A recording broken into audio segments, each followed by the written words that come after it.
Hello dear UPSC aspirants, welcome back to my channel IAS Commando।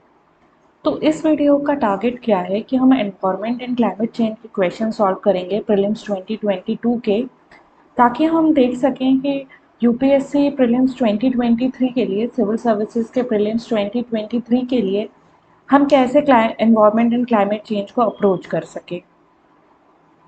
So let's move on.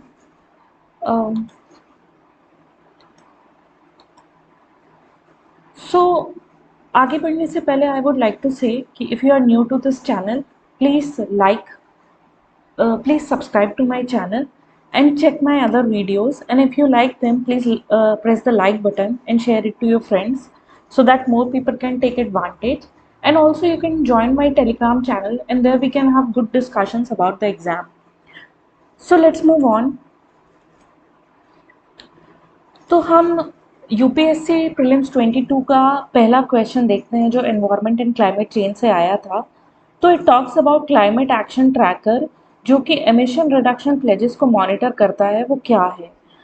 तो अभी अगर हम climate action या climate change के बारे में जो भी एक्शंस लिए जा रहे हैं इसको देखें, तो हमको वहाँ पे दो ऑर्गेनाइजेशंस दिखती हैं बेसिकली, आईपीसीसी जो कि रिपोर्ट्स प्रोड्यूस करती है, एंड यूएनएफसीसी जो कि कॉन्फ्रेंस ऑफ पार्टीज कराती है, जिन कॉन्फ्रेंसेस में डिसीजन लिए जाते हैं कि कौन सा नेशन कितना कंट्रीब्यूट करेगा, कितना एमिशन रिडक्शन होएगा, है ना, एंड कितना वहाँ से फंडिंग मिलेगी दूसरे नेशंस को, ताकि वो क्लाइमेट चेंज और जो ग्लोबल वार्मिंग हो रही है और जो एमिशंस उसके लिए रिस्पॉन्सिबल हैं उसको कर्ब कर पाएँ। अब यहाँ पे लेकिन बात ये आती है कि अगर आप देखेंगे, पढ़ेंगे, तो आपको पता चलेगा कि क्लाइमेट चेंज से रिलेटेड आपको पता चलेगा कि क्लाइमेट चेंज से रिलेटेड जितने भी ऑर्गेनाइजेशंस हैं जो रिसर्च कर रहे हैं, वो आईपीसीसी में रिपोर्ट्स प्रोड्यूस करते हैं। तो ये जो ट्रैकिंग से रिलेटेड भी जो वर्क है, वो भी रिसर्च ऑर्गेनाइजेशंस कर रहे हैं। तो यहाँ पे हमको ये अपना आंसर मिल जाता है ए। अभी ये वाली चीज़ हम गैस कर सकते थे अगर हमको स्ट्रक्चर पता हो कि किस तरीके का रिलेशनशिप है between organisation, states, countries and companies इसके लिए। तो इस तरीके से हमको अपना ये जो ऑर्गेनाइजेशंस बन रहे हैं, हर साल बनते हैं, every alternate year there is a conference of parties. तो उसको बहुत ध्यान से पढ़े तो ये क्वेश्चंस हमारे डेफिनेटली हो जाएंगे, और उन्हें पढ़ना चाहिए बहुत ही ध्यान से, because it is good knowledge. तो इस ऐसे हम ये वाला क्वेश्चन सॉल्व कर सकते हैं। तो आपकी अप्रोच क्या होनी चाहिए जब आप क्लाइमेट चेंज के बारे में पढ़ रहे हैं, स्पेशली जो भी है ना प्लेजेस लिए जा रहे हैं, तो उनका एडमिनिस्ट्रेटिव सेटअप देखें। वहाँ पे कंट्रीज हैं कि रिसर्च ऑर्गेनाइजेशन है कि कंपनीज है, whether it is World Bank और who is contributing. Okay, so let's move on to the next question. Next question जो है वो भी क्लाइमेट चेंज से रिलेटेड है। तो इस क्वेश्चन में इस क्वेश्चन में 5 स्टेटमेंट दिए हैं। तो these types of questions are good, because elimination के लिए बहुत सारी पॉसिबिलिटीज यहाँ पे जनरेट हो जाती हैं, और इस टाइप के क्वेश्चन गेस वर्क में भी सही होने की पॉसिबिलिटी बहुत होती है। So let's see. अभी हम इसको देखते हैं कि क्लाइमेट ग्रुप जो है is an international non profit organisation that drives climate action by building large networks. तो एक ग्रुप है, वो नेटवर्क बिल्ड कर रहा है and runs them. It seems a plausible, but you see the next statement, international energy agency जो है in partnership with climate group launch global initiative EP100, है ना। तो ये जो इंटरनेशनल एनर्जी एजेंसी है, this will not launch by itself climate change से related action. Why? Because international energy agency जो है, ये ग्रुप है जो कि ऑयल सप्लाई और प्राइस स्टेबलाइजेशन ऑयल्स में मेंटेन करना चाहती है। एंड इसका स्ट्रक्चर ऐसा है, जब से मिडिल ईस्ट में क्राइसिस हुआ था उसके बाद कंट्रीज ने ये जनरेट करी थी। तो ये नहीं हो सकती जो कि क्लाइमेट ग्रुप से कोलैबोरेट करके कोई बड़ा ग्लोबल इनिशिएटिव ले। EP100 अगर हमने न्यूज़ में पढ़ा है तो हमें पता है कि it brings together leading companies in driving innovation and energy efficiency. तो इसमें इंडियन कंपनीज भी, I think Mahindra and Mahindra एक कंपनी है जो इसमें है, Reliance is also a part of it. तो हमारा ये third statement seems right, fourth statement seems right. And next statement जब हम देखेंगे कि international energy agency is secretariat to under two coalition. अब अंडर टू कोएलिशन क्या है? Under two coalition is a coalition जो ये टारगेट कर रहा है कि जो भी ग्लोबल वार्मिंग के लिए ग्रीन हाउस गैसेज रिस्पॉन्सिबल हैं, तो हमारा जो टेम्परेचर है वो 2 डिग्री से ज़्यादा नहीं राइज हो, तो वो उसके लिए है। तो ये डायरेक्टली इंटरनेशनल एनर्जी एजेंसी का सेक्रेटरीट सर्व नहीं करेगा। There are many organisations related to climate change वो सर्व कर सकते हैं। So this is also wrong. तो हमको यहाँ पे फिफ्थ रॉन्ग मिल जाता है। तो अगर हम फिफ्थ वाले को ये रॉन्ग मान लें तो हमारा ये 1, 3 एंड 4 आ जाता है answer. And we have seen that which statements are correct और नॉट। सो रीड, अगर आपको थोड़ी भी ऑर्गेनाइजेशंस के टारगेट्स, उनके स्ट्रक्चर्स के बारे में पता है तो you can make out the correct answer here. Let's move on to the next question. Next question है कि if rainforest and tropical forest are the lungs of the earth then surely wetlands function as kidney। तो ये बोल रहा है कि tropical forest and rain forest lungs की तरीके से काम कर रहे हैं, तो वेटलैंड्स किडनी की तरीके से काम कर रही है। तो फंक्शन ऑफ वेटलैंड्स इनमें से कौन से स्टेटमेंट में बेस्ट रिफ्लेक्ट हो रहा है? तो अभी बेसिकली हमको ढूंढना है फंक्शन फिल्टरेशन का, क्योंकि किडनी का फंक्शन क्या है? फिल्टर करना, जो टॉक्सिन्स हैं, जो वेस्ट है वो बाहर निकालना, है ना। तो लेट्स सी। तो इसमें फर्स्ट स्टेटमेंट देखिए तो water cycle in wetlands involve surface run of, percolation and evaporation. तो ये पर्कुलेशन, इवेपोरेशन और रन ऑफ का जो काम है, ये किसका काम है? ये थोड़ा एब्जॉर्प्शन के काम से रिलेटेड है, तो ये इंटेस्टाइन का काम लग रहा है। Algae from nutrient form nutrient base. तो अभी यहाँ पे न्यूट्रिशन की बात हो रही है, तो किडनी का न्यूट्रिशन से एग्जैक्टली डायरेक्टली कोई लेना देना नहीं है। Wetlands play a vital role in maintaining sedimentation balance and soil stabilization, है ना। तो यहाँ पे बैलेंस की बात हो रही है, तो बॉडी में बैलेंस तो हॉर्मोन्स और ग्लैंड्स मेंटेन करते हैं। Aquatic plants absorb heavy metals and excess nutrients. तो एक्सेस न्यूट्रिएंट्स को बाहर करने का काम किसका है? किडनी का है। हेवी मेटल्स को एब्जॉर्ब करने का काम क्या है? फिल्टरेशन का है। तो D is the correct answer. So this is how we can do this question. तो ये कॉमन सेंस से रिलेटेड क्वेश्चन ज़्यादा था, बट स्टिल अगर हम शंकर आईएएस की बुक पढ़ रहे हैं या वेटलैंड से रिलेटेड काफ़ी सारे एडिटोरियल्स आर्टिकल्स आते रहते हैं न्यूज़पेपर में फ्रॉम टाइम टू टाइम, तो अगर उसकी रीडिंग हैबिट बनी रहे तो ये क्वेश्चन बहुत आसानी से हो जाते हैं। Let's move on to the next question. तो नेक्स्ट क्वेश्चन है हमारा about the air quality guidelines. तो डब्ल्यूएचओ की एयर क्वालिटी गाइडलाइंस हैं। तो इस क्वेश्चन को हम लास्ट वाले स्टेटमेंट से देखते हैं। इसमें लिखा है excessive ozone in the air can trigger asthma. तो अगर आप ओजोन पॉल्यूशन के बारे में पढ़ेंगे इन द बुक्स तो आपको वहाँ पे पता चलेगा कि excessive ozone does trigger asthma, है ना। And then PM10 can penetrate the lung barrier and enter the blood stream. तो अब देखिए पार्टिकुलेट मैटर जो 10 साइज का है, it is a bigger size particle, जो बहुत ही फाइन पार्टिकुलेट मैटर है 2.5 या उससे कम का, that can enter blood stream because the size of those particle is comparable to the size of your जो आपकी बॉडी में मॉलिक्यूल्स है। तो इस तरीके से दिस स्टेटमेंट क्या is correct, this statement also seems correct, है ना। अभी ये क्या है इन अ sorry, this statement is wrong because PM10 cannot enter the blood stream, है ना। PM2.5 और उससे नीचे के they can enter the blood stream। तो fourth is correct, third is wrong हमको मिल गया है। तो फोर्थ में करेक्ट आने वाले हमको 2 मिल गए हैं, है ना, बिकॉज दीज 3 इसमें फोर्थ इन्वॉल्व हो रहा है एंड थर्ड एलिमिनेट इसमें और इसमें हो रहा है, तो हमको बी यहाँ पे आंसर मिल जाता है। But let see second statement को देखते हैं। In a year the highest level of ozone pollution occur during the periods of inclement weather. अब इंक्लेमेंट वेदर कैसा है? जिसमें थंडर स्टॉर्म हो, रेन हो, थोड़ी विंड्स तेज चल रही हो। एंड अपने को पता है कि ओजोन का पोल्यूशन कब ऑकर होएगा? When there is a sunny weather and that causes oxygen to combine to O3। तो O2 से O3 जाने के लिए एनर्जी की जरूरत है, जिसके लिए फोटोकेमिकल रिएक्शन होता है। तो second is also not correct, तो हमारे बी में नहीं है सेकेंड। एंड जब हम इसको देखें 24 hour mean of PM2.5 should not exceed 15 microgram and annual mean of PM2.5 should not exceed 5 microgram. तो करंट अफेयर्स में पढ़ेंगे तो ये डेटा हमको मिल जाता है, याद भी रखना चाहिए बिकॉज कभी कभी आंसर राइटिंग में काम आ जाते हैं। तो इस तरीके से हमको 1 and 4 आंसर मिल जाता है, हमको पहले ही मिल गया था। So be very happy with question that have multiple statement, क्योंकि अगर आपने रेगुलरली पढ़ाई कर रखी है तो अगर आपको 5 स्टेटमेंट्स में से 2 या 3 भी पता हो तो भी आपका आंसर बन ही जाता है, and others are based on common sense. So let's move on to the next question. Next question है गूची या मोरल मशरूम के बारे में। तो एक पिछले 2 साल से काफी न्यूज में है गूची एंड मोरल मशरूम्स। तो क्या है, gucchi and morel mushrooms are a kind of fungus जो हिमालयन स्लोप्स में एक्चुअली हिमाचल प्रदेश में होता है। तो people eat them, people consume them. काफी महंगा आता है, आई थिंक 20,000 रुपए 30,000 रुपए किलो आता है, बिकॉज उसको नेचुरली ही वो ग्रो होता है, nobody cultivates it, commercial cultivation उसका अलाउड नहीं है। तो third statement is wrong and 1 and 2 is correct. तो ये basically current affairs based question था, एंड क्योंकि एनवायरमेंट एंड बायोडाइवर्सिटी से रिलेटेड है तो आपको पढ़ना चाहिए।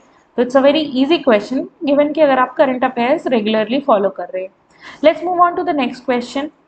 With reference to polyethylene terephthalate, the use of, अभी पॉलीइथाइलिन टेरिथैलेट क्या है, हमारा पेट है। पेट क्या है, पेट प्लास्टिक अपन यूज करते हैं, पेट की बॉटल्स आती है आपके, आई थिंक जार्स आते हैं। तो इन सब के बारे में बात कर रहे हैं। तो अभी बोल रहे हैं कि its fibre can be blended with wool and cotton fibres to reinforce their properties. तो हाँ, हमको पता है कि ब्लेंडेड फाइबर्स और वूल्स में क्या है, थोड़ा प्लास्टिक रहता है, तो it can be PET. Okay, so we get a possibility कि 80 to 85% हमारा ये क्वेश्चन, ये वाला स्टेटमेंट सही है। फिर containers made of it can be use to store any alcoholic beverage. तो देखिए, अल्कोहलिक बेवरेज तो नहीं स्टोर होएगा प्लास्टिक की बॉटल्स में, it is always stored in I think glass bottles, है ना। एंड आप एसिडिक चीजें, इस तरीके की चीजें प्लास्टिक की बॉटल में नहीं स्टोर करेंगे, है ना। तो दिस कैनॉट बी ट्रू। तो सेकेंड स्टेटमेंट को हम मान सकते हैं 80 to 85% कि दिस स्टेटमेंट इज रॉन्ग। अभी देखते हैं यहाँ से हमको क्या क्या पता चल रहा है। तो हमारे कॉम्बिनेशंस क्या बचते हैं, हमारा ये बी और डी तो एलिमिनेट हो गया है। अभी हमको देखना है कि 3 और 4 में कौन सा करेक्ट है। तो bottles made of it can be recycled into other products, yes. PET को हम रिसाइकल कर सकते हैं। एंड ये फोर्थ स्टेटमेंट को अगर आप पढ़ेंगे तो ये तो बिल्कुल ही लॉजिकल है, क्या कि article made of it can be easily disposed of by incineration without causing green house gas emission. तो अगर आप किसी को इंसिनरेट करेंगे किसी भी चीज को, तो ऐसा तो है नहीं कि उससे ग्रीन हाउस गैसेस एमिशन नहीं निकलेंगे, है ना। इंसिनरेट करना मतलब हम उसे जला के डिस्पोज कर रहे हैं। तो it is not a very good practice, तो ये भी रॉन्ग हो जाता है। तो 2 and 4 आर रॉन्ग। तो देन व्हाट इज करेक्ट, तो हमारा ये 1 and 3 करेक्ट आ जाता है ना। So let's move on to next question. And अगर हमने यहाँ से हमारा ये पता चल गया था कि 2 इज टोटली रॉन्ग, तो 2 and 4 भी रॉन्ग है, 2 and 3 भी रॉन्ग है। तो देन हमारे पास कॉम्बिनेशन क्या बचता है, हमारे पास 1 and 3 ही बचता है। So this question is about which of the following is not a bird. तो यहाँ पे हमको पता चल जाता है कि Indian night jar, spoon bill, white ibis, ये सब है, बर्ड्स है। महासीर फिश है, महासीर फिश की कई वेराइटीज मिलती हैं। तो महासीर जो है वो हिमालयन रिवर्स में भी मिल जाती है, and it is also found in Himalayan reverse में भी मिल जाती है, कावेरी रिवर में भी मिल जाती है, कृष्णा रिवर में भी मिल जाती है। And golden mahseer particularly is a very beautiful fish. तो एमपी में तो I think mahseer is state fish also, कई स्टेट की स्टेट फिश होगी महासीर। तो महासीर इज अ फिश। अगर आप करंट अफेयर्स फॉलो कर रहे हैं तो आपको पता चल जाएगा, this was in news for the past 2 years, है ना। तो ये क्वेश्चन आसानी से सॉल्व हो जाता है from the current affairs. Let's move on to the next question. Next question क्या बोल रहा है कि which of the following is nitrogen fixing plant. तो अभी देखिए, इसमें 6 चीजें दी हुई है और इतने सारे कॉम्बिनेशन है। तो अगर हम यहाँ पे देखें स्पिनिच का, अगर आप ध्यान दें तो स्पिनिच क्या लेग्यूम हो सकती है, एक नाइट्रोजन फिक्सिंग प्लांट हो सकती है? नहीं, आपने देखा होगा स्पिनिच के रूट्स में लेग्यूम्स जैसा कुछ भी नहीं, इट्स अ लीफी वेजिटेबल। तो यहाँ पे स्पिनच को एलिमिनेट कर सकते हैं, तो 6 को एलिमिनेट करें तो ये सब एलिमिनेट हो जाता है, तो हमारा आंसर 1, 3 एंड 4 बचता है। अब 1, 3 एंड 4 के कॉम्पोनेंट्स देख ले। 3 देखे chickpea, chickpea is a legume. Alpha alpha alpha alpha की आप रूट्स देखेंगे, काफी वॉल्यूमिनस होती है, they are a legume. Clover को आप देखेंगे, it's a rhizome, so it can fix nitrogen. तो 1, 3 एंड 4 हमारा आंसर हो जाता है, तो इसका आंसर ए हो जाता है। Okay, so this is how you solve this question. Let's move on to the next question. Next question क्या है? It's about bio rock technology. अभी बायो रॉक बोल रहे हैं, तो इसकी क्या सिचुएशंस हो सकती हैं? तो restoration of damage coral reef. तो अगर कोरल्स की बात करें तो corals do need a calcium carbonate का स्ट्रक्चर जिसके ऊपर वो ग्रो कर सके, है ना? तो वो प्रॉबेबली ये हो सकता है। नेक्स्ट को देखें, development of building materials using plant residues. अगर प्लांट रेसिड्यूज से हम बिल्डिंग मटेरियल बुलाएंगे तो कम से कम उसको बायो ब्रिक या फिर बायो कंक्रीट तो बुलाएंगे ही। तो this statement is wrong. Identification of area for exploration of shell gas. देखिए, शेल गैस का बायोलॉजिकल उससे लेना देना नहीं है। शेल गैस के बेसिन्स होते हैं, रॉक्स होते हैं जो कि पोरस होते हैं, एंड उसके अंदर वो ट्रैप होती है, उसे पंचर करके निकाली जाती है shell gas. So this is also wrong. And providing salt लिक्स for wild animals and forest and protected areas. तो ये करेक्ट नहीं है। सॉल्ट लिक्स को बायो रॉक टेक्नोलॉजी से तो नहीं प्रोवाइड करेंगे, है ना? So restoration of damage coral reef is the answer, तो इसका आंसर हमको ए मिल जाता है। अब अगर हम इस क्वेश्चन को देखें, restoration of damage coral reef, तो इसमें क्या है कि बायोरॉक टेक्नोलॉजी में इलेक्ट्रोड्स डाले जाते हैं, थोड़ी सी इलेक्ट्रिसिटी पास करी जाती है ताकि सी में जितने सॉल्ट्स हैं वो प्रेसिपिटेट होकर के रॉक बना लें कैल्शियम कार्बोनेट का, बिकॉज कैल्शियम के सॉल्ट्स डिजॉल्व हैं सी में। तो उसके थ्रू क्या होएगा, आपका स्ट्रक्चर बन जाएगा जिसपे कोरल रीफ ग्रो हो सकेंगी। So it provides a bed for corals to grow. तो ये इसका आंसर हो जाता है। तो अगर हम करंट अफेयर्स अगेन फॉलो कर रहे हैं environment and science and technology के, तो हमको एक क्वेश्चन बन जाएगा। Let's move on to the next question. Miyawaki method जो है वो 2 साल से 3 साल से काफ़ी न्यूज़ में। अगर आप इनसाइट्स के करंट अफेयर्स के एमसीक्यूज रेगुलरली कर रहे हैं तो बहुत ही डिटेल में एक्सप्लेन किया हुआ होगा। तो ये बेसिकली क्या है कि अर्बन एरियाज में फॉरेस्ट बना रहे हैं, मिनी फॉरेस्ट, जो कि एक कंप्लीट इकोसिस्टम है। तो बहुत ही इंटेंसली एक छोटे से पीस ऑफ लैंड पे फॉरेस्ट को कल्टीवेट किया जाता है। तो it's a practice of cultivating urban forest. तो ये उसका आंसर हो जाता है। तो काफ़ी आसान है ये question, because it is in news. और अगर देखिए कोई भी ऐसा टर्म होता है, मियावाकी या कोई भी जापानीज टर्म है ये, तो इस तरीके के टर्म आपको भी आसानी से याद हो जाते हैं। तो it does not take much effort, है ना? तो सी इसका आंसर हो जाता है। Let's move on to the next question. Next question है हमारा, which of the following has been constituted under environment protection act 1986। तो एनवायरमेंट प्रोटेक्शन एक्ट 1986 की खास बात क्या है कि इसके अंदर बहुत सारी बॉडीज कॉन्स्टिट्यूट की जाती हैं एनवायरमेंटल इश्यूज से रिलेटेड। तो ground water is also one of the environmental issues. इसी तरीके से जेनेटिक इंजीनियरिंग अप्रेजल कमिटी है, वो भी एनवायरमेंटल प्रोटेक्शन एक्ट के अकॉर्डिंग बनी हुई थी। तो आप शंकर आईएएस या कोई भी आपकी जो बुक होएगी जिसमें ये सब एक्ट्स दिए हुए हैं, water pollution act, air pollution and prevention act, है ना? तो इस तरीके के जो भी एक्ट्स दिए हुए हैं, इसको आप पढ़ लीजिए, इनके अंदर कौन कौन सी बॉडीज बनी है, तो आपको ऑटोमेटिकली पता चल जाएगा कि ये किसकी बॉडी है। तो आई थिंक इसका आंसर सी होना चाहिए। Central ground water authority is constituted under the environment protection act. So let's move on to the next question. Next question है कि which of the following best describe the term green washing. तो अगर green washing को देखें तो it's a term synonymous to white washing. अब white washing क्या होता है? It's a lie. तो ग्रीन वॉशिंग भी is a kind of lie. तो लाई क्या है यहाँ पे कि conveying a false impression that a companies products are eco friendly and environmentally sound, है ना? Definitely this can be answer, क्योंकि बहुत सारे ऐसे प्रोडक्ट्स होते हैं जो आजकल बोल देते हैं कि हम वीगन हैं। वीगन तो एक्चुअली नहीं लेबल लगाएंगे, बोलेंगे कि हम इको फ्रेंडली हैं, and they are then selling chemicals under that, है ना? तो this is one of the answer. So let's, बाकी इसमें I would not evaluate other statement so deeply, because मेरे को 99% यहाँ पे इस स्टेटमेंट पे भरोसा हो गया था। अगर आप बी सी डी देखें तो उसमें क्या दिया हुआ है, non inclusion of ecological environmental cost in annual financial statement of a country. तो नहीं, ये वो होता है, because it is not a green washing term. वो तो बहुत सारी ऐसी कॉस्ट कॉस्ट है इकोलॉजिकल, उसके अलावा भी जो एनुअल फाइनेंशियल स्टेटमेंट पे नहीं दिखती, तो वी डोंट से कि इट्स अ लाई और समथिंग, है ना।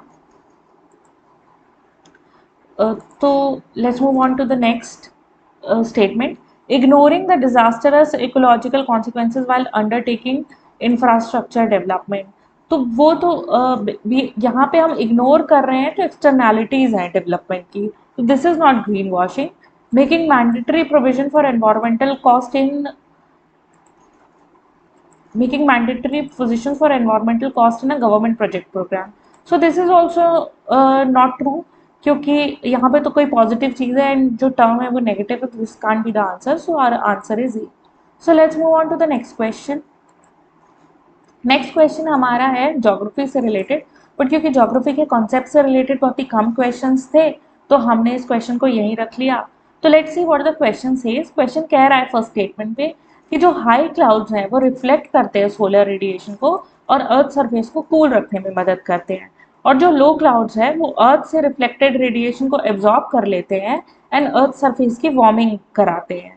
तो ये जो स्टेटमेंट है ये आपस में एक्सचेंज हो गए, इसका वाइस वर्सा ट्रू है। हाई क्लाउड्स जो है that let the radiation penetrate and then जब वापस जा रहे होते हैं तब उसको कंटेन करते हैं। जो लो क्लाउड्स है तो दे हेल्प इन एब्जॉर्प्शन, क्योंकि काफ़ी डेंस क्लाउड होते हैं, है ना, तो उनसे रिफ्लेक्शन अच्छा होता है।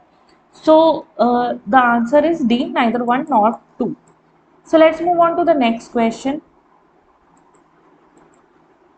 नेक्स्ट क्वेश्चन क्या बोल रहा है, with reference to Indian laws about wild life protection consider the following, wild animals are the sole property of the government. तो अगर हम देखें जो एलिफेंट है, एलिफेंट के अलावा कोई भी ऐसा वाइल्ड एनिमल नहीं है जिसको ह्यूमन ओन कर सकते हैं, एंड वो भी बहुत ही स्पेशल केसेस में डॉक्यूमेंट्स रहते हैं, बिकॉज उसका कल्चरल सिग्निफिकेंस है, इसीलिए apart from elephant all wild animals are the property of the government. तो दिस सीम्स करेक्ट। अभी आप थर्ड स्टेटमेंट अगर देखें, apprehension of a protected wild animal becoming a danger to human life is a sufficient ground for its capture. तो सिर्फ ये डर बना रहे कि कोई wild animal is a danger to human life, तो इसलिए उसको नहीं कैप्चर और किल किया जा सकता। जब उसको definitely it has turned hostile to man, वो मैन ईटर बन जाता है, जैसे कि अवनी एक टाइग्रेस थी, है ना, महाराष्ट्र में आई थिंक किसी नेशनल पार्क में, तो she became a man eater, तो तब उसको किल किया गया था। तो फिर इसलिए थर्ड इज नॉट करेक्ट, तो हमारा C and D can not be the answer. तो let's see about one and two. तो वन तो हमने स्टैब्लिश कर ही लिया है, तो हमारा one and two is the answer. Now second statement को देख ही लेते हैं। When a wild animal is declared protected, such animal is entitled for equal protection whether it is found in protected areas or outside. तो भाई कोई भी wild animal है, अगर उसे प्रोटेक्टेड डिक्लेयर कर दिया है, तो ऐसा नहीं है कि अगर किसी नेशनल पार्क में टाइगर की पोचिंग बिल्कुल ही तरीके से बैन है, तो अगर टाइगर अपनी टेरिटरी से बाहर आ जाता है तो then poaching is not illegal, it is illegal, उसके लिए भी उतना ही पनिशमेंट मिलेगा, है ना। तो this statement also seems correct, तो वहाँ पे वन एंड टू आंसर हो जाता है। Okay, so this is how we can solve this question. Let's move on to the next question. Next question is about certain species of which of the following organisms are well known as cultivator of fungi. तो ये ऊपरी तौर पे तो ये बहुत ही biologically deep question लग रहा है, but let's see how we can approach this question in the examination. तो अगर अपन स्पाइडर को देखें, तो बेसिकली कोई चीज़ कल्टिवेट कब करेगा कोई, जब उसको उससे न्यूट्रिशन ऑब्टेन करना है। तो अगर स्पाइडर को देखें तो स्पाइडर क्या करता है, it puts its venom on its prey and then it turns it gooey and then उसको absorb कर लेता है। तो spider cannot be the answer. Crabs cannot be the cultivator. Why? Because वो तो जो भी algae fungi मिल जाएगा, crab will eat that, है ना। कॉकरोच को तो आपने देख ही लिया है, they can't be cultivators, है ना, they will eat whatever you leave, है ना, in your homes. And they can eat would. तो इन सब जगहों पे पाए ही इसलिए जाते हैं किचन में आपके, because they are eating from your home and they are making your home dirty. तो एंट ही हमारा ऑप्शन बचता है। Yes, ants can do that. Why? क्योंकि लीफ कटर एंट्स होते हैं, वो पहले लीव्स को रेसिड्यू में बदलते हैं, उस रेसिड्यू में फंजाई वो करते हैं, उससे जो न्यूट्रिशन बनता है वो ऑब्टेन करते हैं, and then what they do, वो उनके कल्टीवेटर्स बन जाते हैं। सो ये क्वेश्चंस बायोलॉजिकली काफ़ी डीप लग रहा है, बट थोड़ा सा अगर यहाँ पे हम अपना थॉट प्रोसेस बढ़ा दें एग्जामिनेशन में, तो इस क्वेश्चन को सॉल्व किया जा सकता है। So let's move on to the next question. तो ये वाला क्वेश्चन देखते हैं। क्वेश्चन है कि कंसिडर द फॉलोइंग, कि एसिड रेन के लिए इनमें से कौन से केमिकल रिस्पॉन्सिबल है। तो अगर हम देखें, सल्फर डाइऑक्साइड जब वाटर के साथ मिलेगा तो सल्फ्यूरिक एसिड बनता है। नाइट्रोजन की ऑक्साइड्स जब वाटर के साथ मिलेंगी तो नाइट्रिक एसिड बनता है। तो दोनों ही एसिडिक है। ओजोन वाटर के साथ बना के कोई एसिड नहीं बनाएगा। कार्बन मोनोऑक्साइड जो है वो एसिड नहीं बनाएगा, बट अगर कार्बन डाइऑक्साइड यहाँ पे लिखा होता और वो वाटर के साथ रिएक्ट करके कार्बोनिक एसिड बनाता है, विच इज H2CO3। तो कार्बोनिक एसिड बहुत ही वीक एसिड है, but still it can cause corrosion. तो वो होता तो हम फिर भी कंसिडर करते, बट यहाँ पे हम 2 and 4 ही कंसिडर करेंगे, तो हमारा 2 and 4 आंसर हो जाता है। Okay, so this is how we solve environment questions. So I think you might have got some idea कि एनवायरनमेंट को जब पढ़े तो उसे कैसे अप्रोच करें, है ना। तो जैसे अगर आप एसिड रेन के बारे में पढ़ रहे हैं, तो ऑल लगाने की जगह जगह आप देखिए कि कौन कौन से केमिकल्स जो हैं वो रिस्पॉन्सिबल हैं, ताकि आपको और कॉन्फिडेंस रहे, है ना। So if you like this video, please subscribe to my channel and subscribe to my Telegram channel so that we can have discussions there. Thank you so much for your time, and all the best for your prelims examination.